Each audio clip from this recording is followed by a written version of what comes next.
Here in Hayward with Chris Algieri. You are now incorporated into Team Jacobs. You've been seeing him training for this big fight that he has with Gennady Golovkin. Let me know how you got incorporated and how it's been being part of the team now. You know, so Danny and I have known each other for a number of years, being from the New York area. We fought on the same cards at the Barclays Center. And his manager is very friendly with my manager, Kevin Rooney, so they were talking about this possible opportunity, kind of threw it my way, and just honestly, just the opportunity, the timing was there for this opportunity to actually work. And we kind of put our heads together, we met, we sat down, we kind of talked about what the camp would look like and how my role would be part of the team, and it just fell into place, you know, and so far so good, everything's going great. The champ is training hard, looking strong, getting fit, so everything is on the up right now.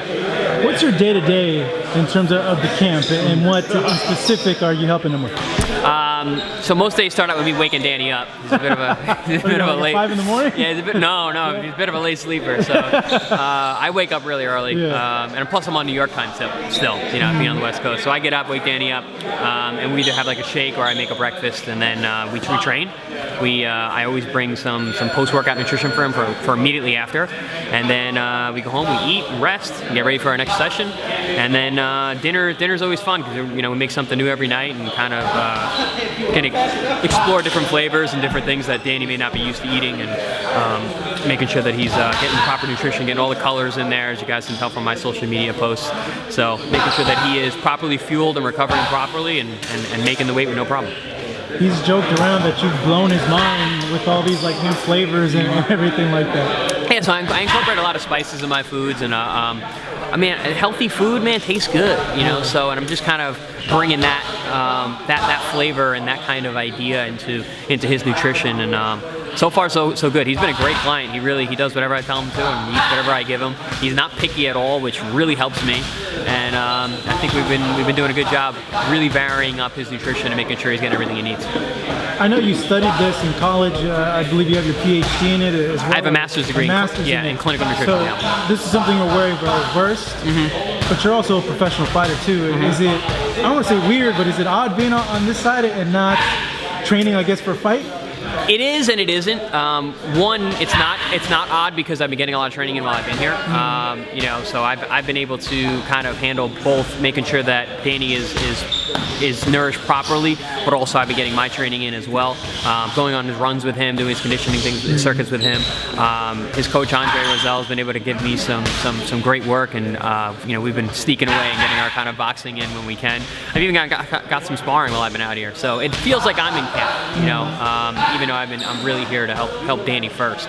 But I think that was part of why Danny sought me out, is that one, we've got the education, we've got the experience, but I'm also a fighter, and I know what it takes, you know, mentally, and kind of how nutrition and food plays a role with your training and how you recover, and really your mentality, you know, throughout camp.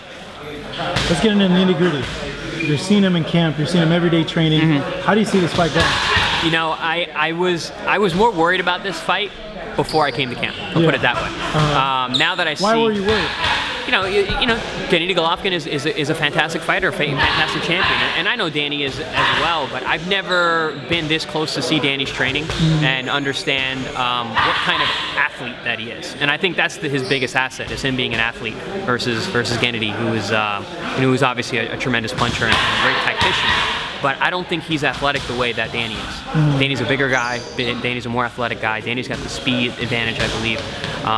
And now to see how strong he is with both his hands, I think it's been a little eye-opening for me, for sure. So how does the fight play out? If Danny goes out there and does what he can, which is to box smart, and frustrate and control the space in the ring, I think it's going to be a great night for Team Jacobs. Can he outbox a guy that won a silver medal in the Olympics and has like 300-something amateur fights? Why not? Yeah. Why not? You know, look at a guy like Bernard Hopkins. How many guys does he have boxed that have had lengthy amateur backgrounds that he didn't have? You know, I don't like to use myself, but I've boxed a lot of guys with really great, you know, amateur backgrounds too. I've never had one amateur fight. So the pros are a different league. It's a whole different game. So. Looking at this fight as well, and you going back to New York for the fight, how much I guess an advantage is that having a fight in your hometown. You fought Amir in Brooklyn, and that atmosphere there was a good atmosphere. It was a crazy atmosphere, and I expect it being the same atmosphere. You being as a fighter, is it like an extra, like an adrenaline push, or like how is it really once you're in there play into a fighter's mind? I think it depends on the individual and the athlete themselves. Me in particular, I think the grand stage kind of elevates me, and we've seen that with Danny too in the Quillen fight. You know, that place was crazy that night, and Danny took that and used it. So I think it's going to be another night like that. I think that the atmosphere and the pressure is just going to bring the best out of Danny. How hard does he hit? Danny? Yeah. Hard. Hard? Like, With both hands. How do you like both hands hit super hard. Yeah? I am really, is really... it the type of hard where it's like you're like dead arm like for like a while, or is it like a stinging hard? It's a stunning heavy hard. Yeah. You know, it's really, like I say, athletic is the best way I can put it. Yeah. It's fast, it's explosive, but it's still, everything lines up, and he's a good puncher.